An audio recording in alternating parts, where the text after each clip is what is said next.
From St. Louis Public Radio. This is St. Louis on the Air.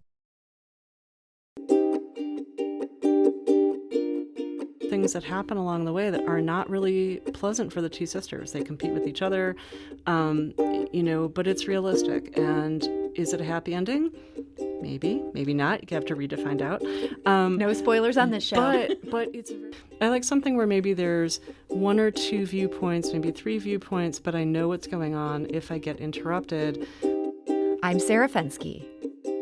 When you're on vacation, you probably don't want to read Proust or Dostoevsky. You want something where you don't need a family tree to keep track of the characters or a superhuman attention span as the author keeps returning to his beloved Madeline. You want, in short, a beach read, something where those pages keep turning and the plot keeps moving and you're enjoying every minute. It might be a twisty thriller. It might be the book equivalent of a romantic comedy. Whatever it is, it's generally not great literature, but it is fun to read. And joining us today with their selections for the best beach reads are two people who recommend books for a living and still manage to also read for fun. Jennifer Alexander is a collection development specialist for the St. Louis County Library. Jennifer, welcome. Thank you. And Jen Ohzourk is a regional branch manager for the St. Louis Public Library who works out of the Carpenter Library. Jen, welcome. Great. Nice to be here.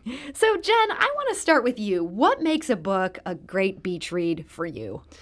Something that has a fast pace, something that I can really get into with the characters. For me, if I don't care about the characters, I'm not going to enjoy the book. So I like something where I can really get into it. I find the characters interesting. It has a steady pace. But also if I get interrupted, that I can come back to it and know what's going on. So I tend to, like you were saying, I tend to avoid things like George R.R. Martin, where I have to really keep track of all of the different plot lines and all the different characters. I like something where maybe there's one or two viewpoints, maybe three viewpoints, but I know what's going on if I get interrupted, so I can just pick it up and get right back into it. But I like to settle in with something and treat myself to a good hour or more of just nothing but reading. Oh, doesn't that sound so good? Jennifer, I'm curious if your definition lines up pretty well with Jen's? Yes, there's something about it being episodic that you can, drop in and drop out. Like shorter chapters are good and little vignettes, like maybe when books change perspective from one character to another, you could say, oh, here's what this person's thinking, and then you go see another, but you can put it down and pick it back up. I was intrigued when we asked our listeners for their suggestions on this. I also asked my friends for their suggestions, and so many of these are books by female authors, often featuring female characters, which don't always get as much attention in other realms of literature. Do you think that gender plays some role in this genre? It's possible with that, especially with the switching perspectives thing.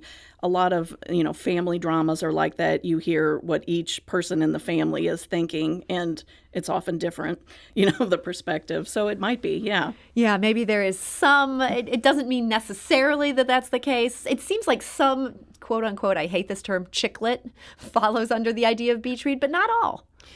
Yeah, it's interesting, though, because, you had asked us to come up with a list, and of course I did that. You guys and do I your realized, homework. Yeah, we do. But looking down, I'm like, yeah, almost all my authors are women. And I think part of it is that it does seem like women tend to write more things that are alternating perspectives, that might be more family stories, maybe more family drama stories. Not always. But there does seem to sometimes be that thing, and you don't really realize it until you make a list like this, and then you're like, oh, all of my psychological fiction is by women.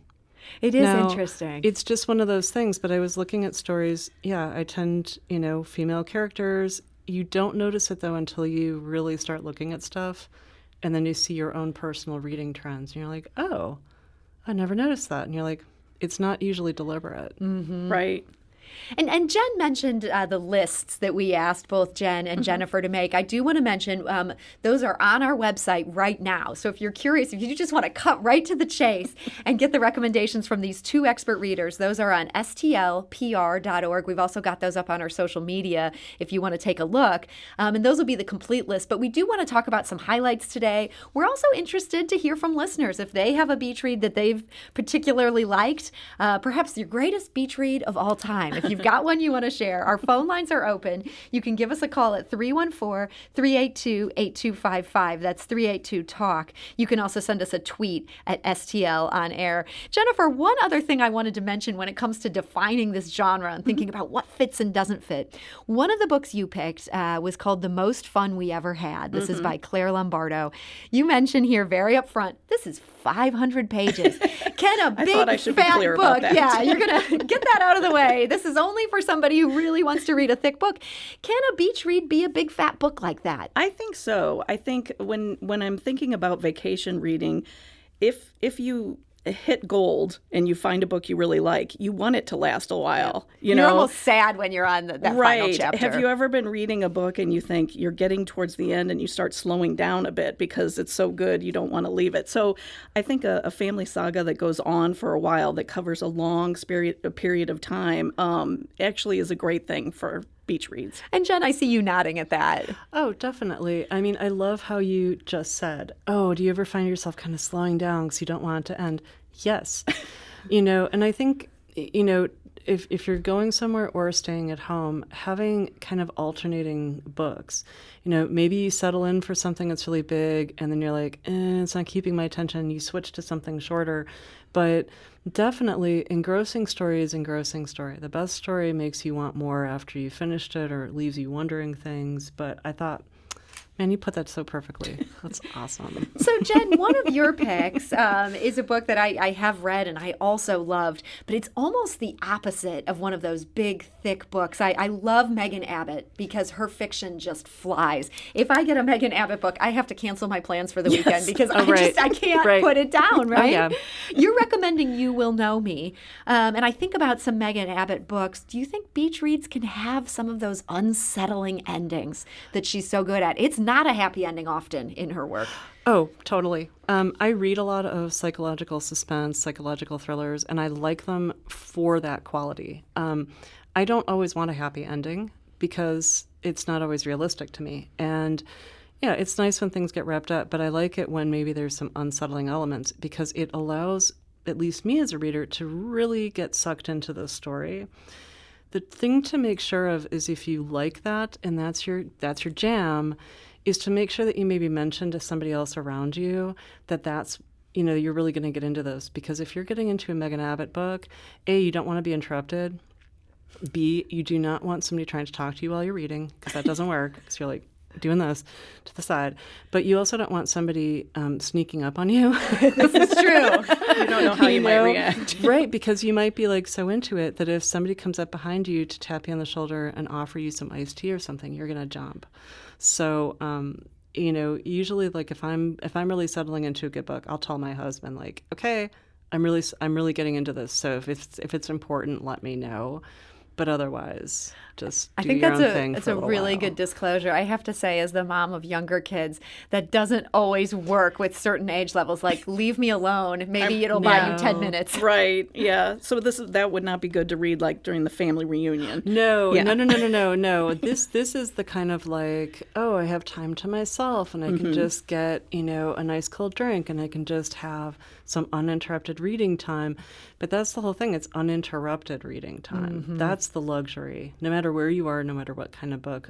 Jennifer and I were talking about this earlier. Yeah. Housework, by the way, it can wait. It can always wait. I think we want to stipulate to that. Well, so now that I mentioned it, You Will Know Me. Megan Abbott has so many good books. This one is set in the world of elite gymnastics.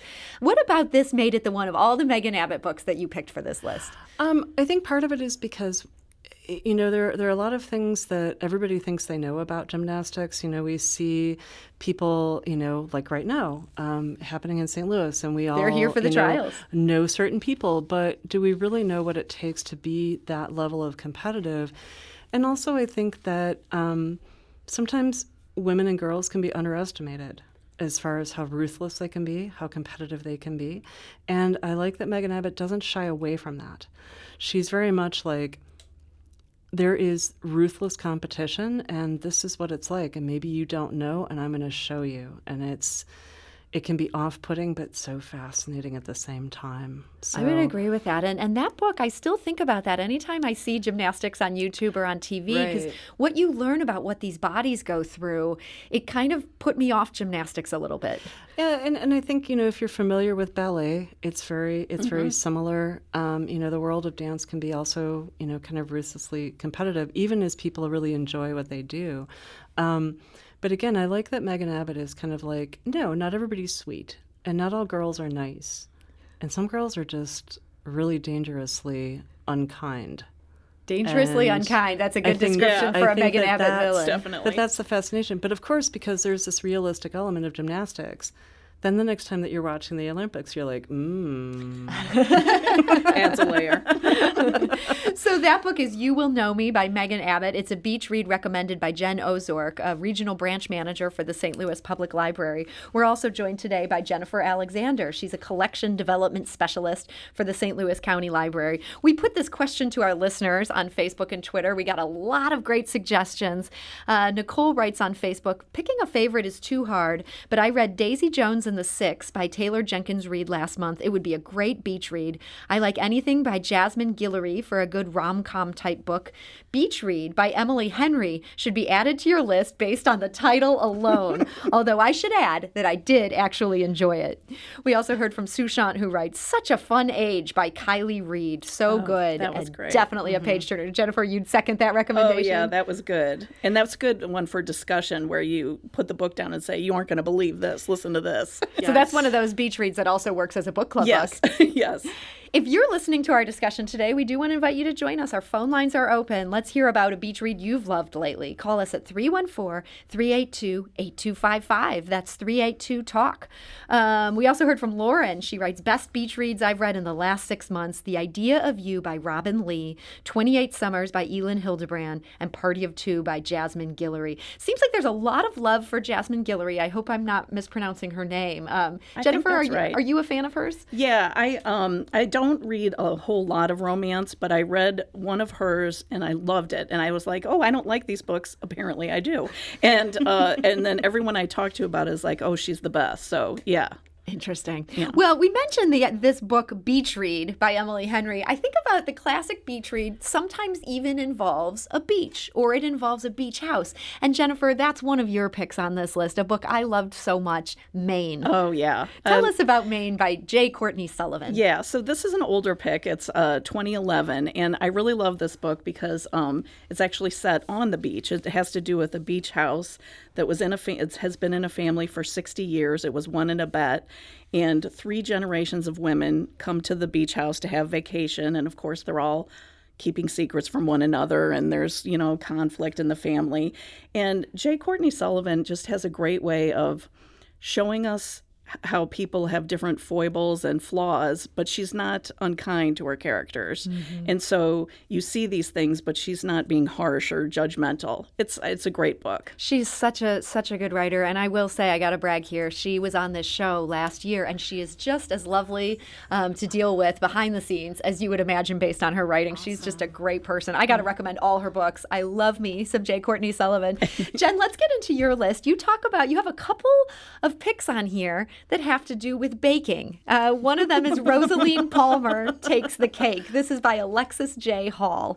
What is this one about? I thought that this one was a lot of fun. It's a brand new book, and it takes a show like the Great British Baking Show, very, very similar, and we have the main character, and she is a single mother, and she hasn't really been doing a whole lot with her life, and she gets on this show, and one of the other contestants seems like he's really suave and he's kind of sweeping her off her feet, but there's another contestant who catches her attention, and maybe they're friends, but maybe they could be more than friends. And I will admit, I do like the baking element. I like to bake, and I'm a huge fan of that show. I love the friendly competition of it, and this book really captures that. But what I also liked was that your main character, she's bisexual, and so there's a lot of discussion of her relationships with people and how that has been something in her life, and I really liked that. It was unexpected, and she's a really interesting, fun character. She's relatable, and yeah, the baking is pretty realistic. There's some fun things with that. So yeah, it's a light romance, but there's some interesting things to think about in the book. And for me, I don't read a lot of romance, so it has to be something where I like the characters, but there are some believable elements in the story, and the characters are not way too good to be true. So I liked that. So that is Rosaline Palmer Takes the Cake. That, again, is by Alexis J. Hall. And you can check out both Jen Ohzourk's complete list and Jennifer Alexander's complete list on our website. Jen, I got to ask, you had another book on here that had to do with people who are cooking. I shouldn't say baking. In this case, they're cooking. And there's kind of a reality TV plot line in this one, too. Chicken Sisters. So the Chicken Sisters by K.J. Dell'Antonia, this one is really interesting. If you like those family drama stories, if you like sister stories, it is two families that operate these rival chicken shacks in Kansas, and one of the sisters has married somebody in the rival family, and so it's created this huge rift. And the other sister has moved away, and she has this business as a professional organizer, but she gets it in her head, well, we're going to have this competition. And of course, there are a lot of things that happen along the way that are not really pleasant for the two sisters. They compete with each other, but it's realistic. And is it a happy ending? Maybe, maybe not. You have to read to find out. No spoilers on this show. But it's a very small town element, kind of that interesting back and forth. A lot of humor in it, but definitely family situations. It's always fun to read about other people's families. Yeah. And Absolutely. you're like, oh yeah, And my that one sister's was a bit totally of a like that. surprise hit, I thought. I didn't Yes. purchase too many copies for the library at first, but then everyone loved it so much that we ended up buying more and more, Interesting. The word of mouth may have been to propelling it. satisfy demand. Yeah, and I think it's a lot of fun to read it and then talk about it with somebody else, and it makes you it might make you crave fried chicken, but it also maybe makes you think of your own sister or a cousin or somebody else in your family that you kind of hate them, but you also love them. So that's the Chicken Sisters. That's by K.J. Dell'Antonia. A couple picks there from Jen Ohzourk. Jennifer, you had some really interesting picks on this. You did recommend Beach Read, the sort of classically titled Beach Read there, as also one of our listeners recommended. You also had something that was very unusual for a beach read from my perspective, one that was set in space. This is called Project Hail Mary. Yes. Tell us a little bit about this. Okay, so Andy Weir, his debut novel, The Martian, was a huge surprise hit. It was originally self-published and then word of mouth, and it just became a huge hit and eventually a big movie. And this is actually his third book, and it's kind of recreates that same feel where someone is relying on his wits and intelligence to figure out a puzzle. And it's basically someone waking up on a spaceship and alone, not knowing who he is or what he's supposed to be doing. And what he has to do is save Earth. Oh, so that. Yeah, exactly. So that is Project Hail Mary. That's by Andy Weir. I want to go to the phone lines. John is calling from Highland. John, hi. You're on St. Louis on the Air. Hi there. How are you? Thanks for joining us. What's your pick for a beach read? Oh, it's excellent, and I have to reread it every summer. It's called A Day at the Beach by a couple named the Blanchards. I can't remember their first names. I'm told this is Melinda and Robert Blanchard. Our producers were kind enough to Google that for me. What about a trip to the beach has you coming back reading this summer after summer? Well, it's first of all, each chapter has a recipe. These are two people who had high-caliber jobs in New York City and got sick of the rat race, and through circumstances, they ended up reopening a dilapidated restaurant in Antigua in the Caribbean. And it's their story of their journey of going through all the hassles and all the paperwork and all the Caribbean time warp. And they opened this 4-star restaurant that was quite successful.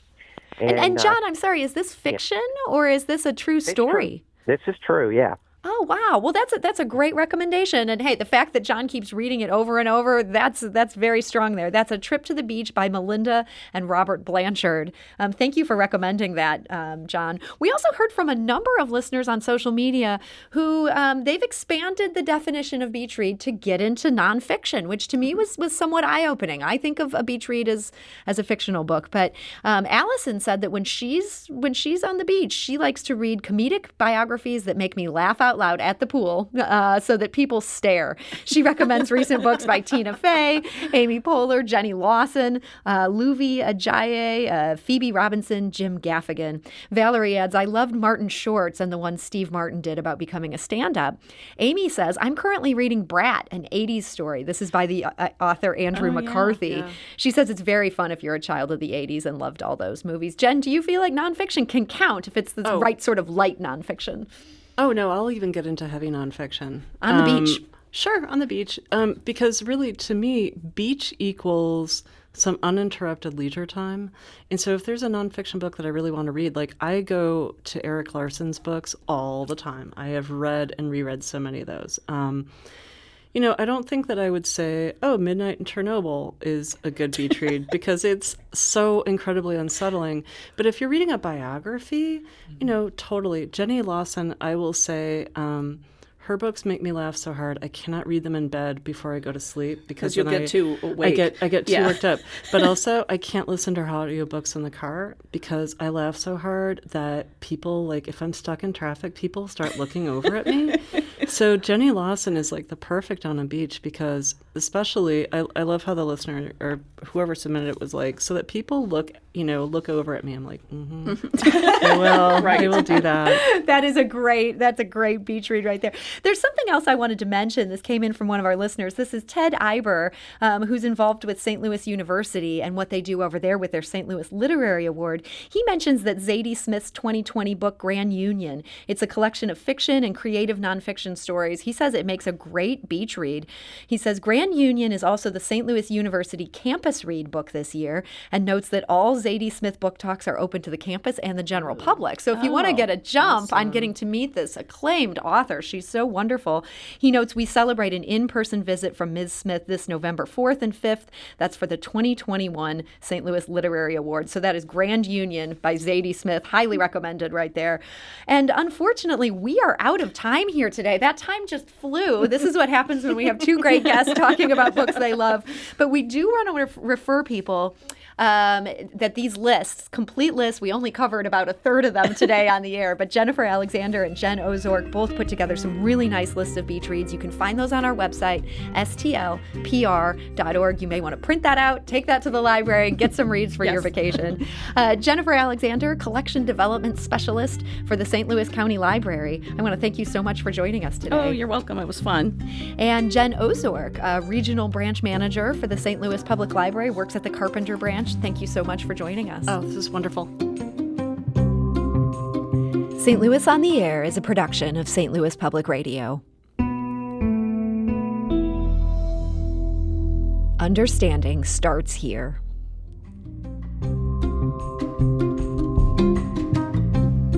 Do you find yourself regularly listening to episodes of St. Louis on the Air? Suggest us to a friend you think might enjoy our conversations, and leave us a review and rating on Apple Podcasts on the App Store. It's the simplest way to help people discover our show. Thank you.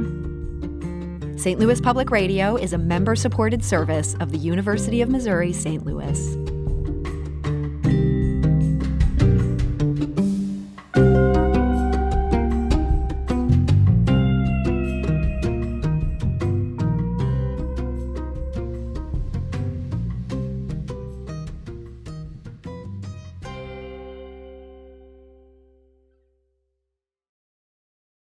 Support comes from the Missouri Forest Products Association, committed to conservation and careful management of the state's forests to make them more resilient and better habitats for wildlife.